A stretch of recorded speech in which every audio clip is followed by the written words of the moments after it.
কেমন আছো তোমরা? আশা করছি অনেক অনেক ভালো আছো। দেখো, এর আগে আমরা তোমাদের রাষ্ট্রবিজ্ঞানের প্রথম অধ্যায়ের থিওরি ক্লাস মানে কনসেপ্টের ক্লাস, প্রত্যেকটা কনসেপ্ট ধরে ধরে আলোচনা করেছি। সেই কনসেপ্টের ক্লাসটা আমি ডিসক্রিপশানে লিঙ্ক দিয়ে দিচ্ছি, সেটা দেখে নিয়ে অবশ্যই এই নোটগুলো অবশ্যই করে রাখবে। তো তোমরা খাতা কলম নিয়ে রেডি হয়ে যাও, আমি তোমাদের আজকের নোটগুলো প্রোভাইড করে দিচ্ছি।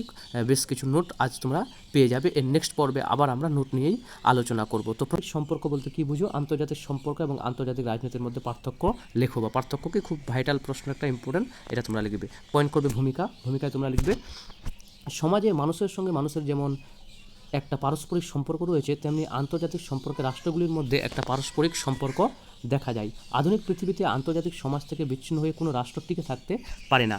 নিজের অস্তিত্বের কারণে আন্তর্জাতিক সমাজের রাষ্ট্রগুলিকে পারস্পরিক সম্পর্ক বজায় রেখে চলতে হয়। রাষ্ট্রগুলির পারস্পরিক সম্পর্ককে সাধারণভাবে আন্তর্জাতিক সম্পর্ক বলা হয়। এটা তোমরা লিখে নেবে।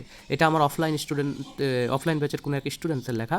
তো তোমরা চেষ্টা করবে, ব্যাটান যদি কিছু ভুল থাকে আমি অবশ্যই ঠিক করে দেবো। তো তোমরা পয়েন্ট করবে 1 নম্বর সংজ্ঞাগত পার্থক্য। এখানে লিখবে সাধারণভাবে বলতে গেলে আমরা বুঝি একটি দেশের সাথে অন্য দেশের সম্পর্ক নিয়ে যে শাস্ত্র আলোচনা করে তাকে আন্তর্জাতিক সম্পর্ক বলে। অধ্যাপক কে.জে হলসেটি আন্তর্জাতিক সম্পর্ক বলতে রাষ্ট্র সমষ্টি নিয়ে গঠিত আন্তর্জাতিক ব্যবস্থার পর্যালোচনাকেই বুঝিয়েছেন। অন্যদিকে আন্তর্জাতিক রাজনীতি হলো আন্তর্জাতিক সমাজের রাজনীতি। প্যাডলফোর্ড এর মতে international politics is the interaction of state politics. অপরদিকে আন্তর্জাতিক রাজনীতি বলতে বিভিন্ন দেশের সরকারের মধ্যে বিদ্যমান আনুষ্ঠানিক রাজনৈতিক সম্পর্ককে বোঝায়। 2 নম্বরে পয়েন্ট করবে তোমরা উৎপত্তিগত দিক। এখানে তোমরা লিখবে উৎপত্তির দিক থেকে আন্তর্জাতিক সম্পর্কে সকল বিষয় আলোচনা করা হয়। সেগুলি বিভিন্ন বিষয়ের উপর হতে পারে, যেমন অর্থনৈতিক, সামাজিক, রাজনৈতিক, দ্বিপাক্ষিক এবং ভূপাক্ষিক ইত্যাদি। আমি সুন্দর করে জিনিসগুলো বুঝিয়ে দিয়েছি, তোমরা ক্লাসে দেখো বুঝতে পারবে। অন্যদিকে আন্তর্জাতিক রাজনীতির সংশ্লিষ্ট বিষয় নিয়ে শুধু আলোচনা করা হয়। তারপর 3 নম্বর পয়েন্ট তোমরা করবে লক্ষ্যগত দিক। আন্তর্জাতিক সম্পর্ক এর উদ্দেশ্য বিভিন্ন স্বাধীন সার্বভৌম রাষ্ট্রের মধ্যে কীভাবে শান্তিপূর্ণ সম্পর্ক স্থাপন করা যায়, কীভাবে শান্তি সম্প্রীতি প্রতিষ্ঠা করা যায়, এগুলো নিয়ে আলোচনা করা। অন্যদিকে আন্তর্জাতিক রাজনীতি রাষ্ট্রের মধ্যকার রাজনৈতিক সম্পর্ককে বেশি গুরুত্ব দেয়। 4 নম্বর পয়েন্টে তোমরা লিখবে প্রসারতা ও গভীরতা দিক। বর্তমানে বিশ্বায়নের যুগে বিশ্বের স্বাধীন এবং সার্বভৌম রাষ্ট্রগুলির মধ্যে যে পারস্পরিক নির্ভরশীলতা বিদ্যমান রয়েছে এবং আন্তঃক্রিয়া, সাহায্য, সহযোগিতা এবং কীভাবে বিশ্ব শান্তি সমৃদ্ধি প্রতিষ্ঠা করা যায়, এগুলোর খুঁটিনাটি নিয়ে ব্যাপকভাবে আন্তর্জাতিক সম্পর্কে আলোচনা করে। আর অপরদিকে আন্তর্জাতিক রাজনীতি বিশ্বের বিভিন্ন দেশের সাথে সম্পর্কিত বিষয় নিয়ে আলোচনা করে। 5 নম্বর পয়েন্ট করবে আলোচনার ক্ষেত্রে পরিধিগত পার্থক্য। আন্তর্জাতিক সম্পর্ক শুধু যে রাষ্ট্রগুলির মধ্যে সম্পর্ক নিয়ে আলোচনা করে তাই নয়, অরাষ্ট্রীয় সংগঠন এবং প্রতিষ্ঠানগুলোকে নিয়েও আলোচনা করে। এছাড়া অর্থনৈতিক, সামাজিক, সাংস্কৃতিক ও মানবিক সম্পর্ক নিয়ে বিচার বিশ্লেষণ করে। এখানে অরাষ্ট্রীয় বলতে এনজিও এগুলোর কথা বোঝানো হয়েছে, তোমরা দেখে নেবে একটু। অপরদিকে আমরা বলতে পারি আন্তর্জাতিক রাজনীতি হলো রাজনীতির সম্পর্কের আলোচ্যসূচি, একটি অংশবিশেষ মাত্র। আন্তর্জাতিক সম্পর্কের পণ্ডিতরা মনে করেন আন্তর্জাতিক রাজনীতির বিষয়বস্তু এবং পরিধি অত্যন্ত সীমিত, কম।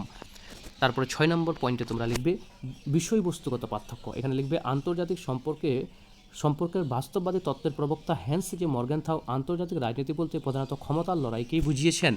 অপরদিকে আন্তর্জাতিক সম্পর্কের বিভিন্ন রাষ্ট্রের মধ্যে সহযোগিতামূলক ও প্রতিযোগিতামূলক সম্পর্ক, শত্রুতা ও মিত্রতামূলক সম্পর্ক, সংঘর্ষ ও সমপ্রয়াস সব কিছু নিয়ে আলোচনা করে। কাজেই আন্তর্জাতিক সম্পর্কের বিষয়বস্তু অনেক ব্যাপক, বলার অপেক্ষা রাখে না। এরপরে 7 নম্বর পয়েন্ট দৃষ্টিভঙ্গিগত পার্থক্য। এটা স্ক্রিনশট রাখতে পারো। যারা মনে করো আমি আরও লিখবো তারা অবশ্যই এটা লিখবে, আর এই 6টা পয়েন্ট লিখলেই বেটার তোমাদের পরীক্ষার জন্য। এই 7 নম্বর পয়েন্টটা তোমরা স্ক্রিনশট রাখতে পারো। আমি স্ক্রিনশটের জন্য একটু দাঁড় করাচ্ছি, দেখো। এরপর উপসংহারে তোমরা দেখে রাখো, উপসংহারটা লিখে নেবে যে উপরের আলোচনা থেকে বলা যায় যে আন্তর্জাতিক সম্পর্ক এবং আন্তর্জাতিক রাজনীতি কখনোই একই বলা যায় না। আন্তর্জাতিক সম্পর্ক আন্তর্জাতিক রাজনীতির তুলনায় ব্যাপকতা বা ব্যাপকতর, এটা মনে রাখবে। এরপরে প্রশ্নটা দেখো। এটা প্রশ্ন মার্ক্সবাদের মূল সূত্রগুলি আলোচনা করো। দ্বন্দ্বমূলক বস্তুবাদ, ঐতিহাসিক বস্তুবাদ, শ্রেণী সংগ্রাম। দেখো, এই প্রশ্নটা এবছরের জন্য একদমই ইম্পর্টেন্ট নয় আমি মনে করি।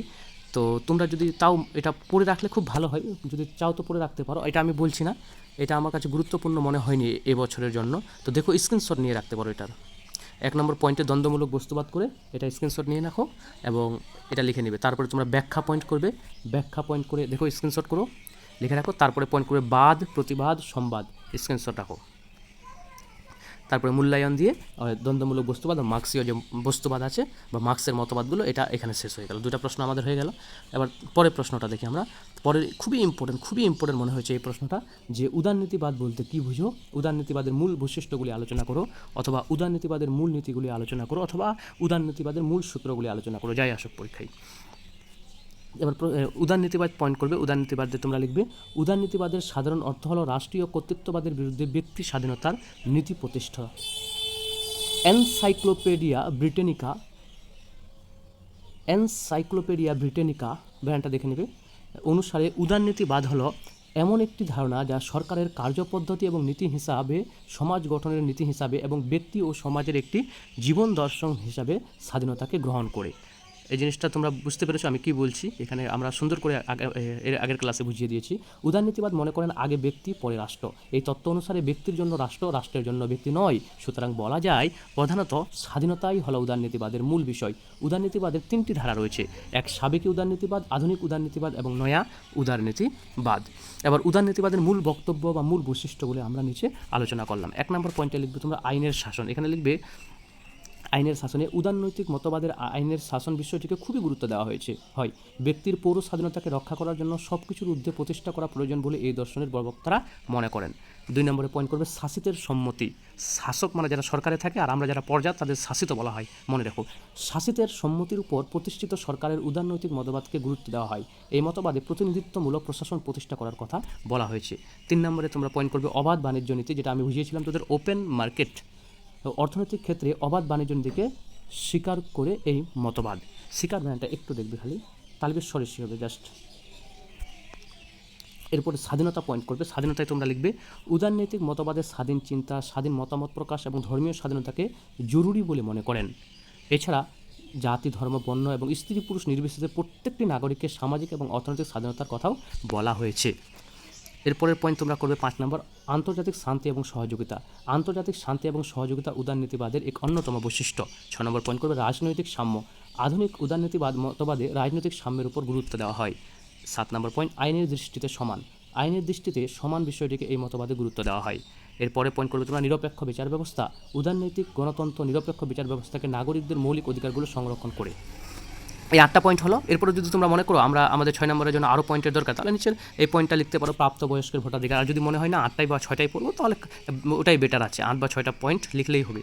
তারপরে 10 নম্বর পয়েন্ট বহুদলীয় ব্যবস্থা, এগুলো তোমরা অ্যাড করতে পারো। উদারনীতিবাদের প্রবক্তারা বহুদলীয় ব্যবস্থাকে রাষ্ট্রের পক্ষে আদর্শ বলে মনে করেন, এটা তোমরা রাখতেই পারো। তারপরে আমরা 11 নম্বর পয়েন্টও করেছি ফেসিবাদের বিরোধিতা, একনায়কের শাসন, ব্যক্তি পূজা ইত্যাদি উদারনীতিবাদ কঠোর ভাষায় নিন্দা করেন, যেটা আমি কিম জনের উদাহরণটা দিয়ে তোমাদের বুঝিয়েছিলাম ক্লাসে। তো এটা রাখতে পারো, যে কোনো 6টা পয়েন্ট পড়লেই বেটার।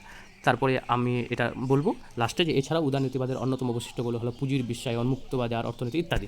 এটা দেখো মনে। আর এই ছিল আমাদের আজকের মনে হয় 3টে প্রশ্ন। তো 3টি প্রশ্ন তোমরা অবশ্যই আমার সাথে সাথে লিখে নিও এবং মুখস্থ করো। ঠিক আছে, মুখস্থ করে তোমরা রেডি রাখো, বুঝিয়ে মুখস্থ করে কনসেপ্ট ঠিক রেখে রেখো। তারপরে আমাকে কমেন্টে জানাবে, আমি পরের দিন আরও যে কয়েকগুলো প্রশ্ন বাকি থাকলো সেই প্রশ্নগুলো আলোচনা করে দিয়ে আবার নেক্সট অধ্যায়ে আমরা প্রবেশ করব। তো ততক্ষণে তোমরা অনেক ভালো থাকো, সুস্থ থাকো, শুভ থাকো। এরপরের কী বিষয়ে আলোচনা করা উচিত আমাদের, বা কোন বিষয়ে নোট বা ক্লাস দেওয়া উচিত, তোমরা কমেন্টে আমাকে জানাতেই পারো। Thank you so very much.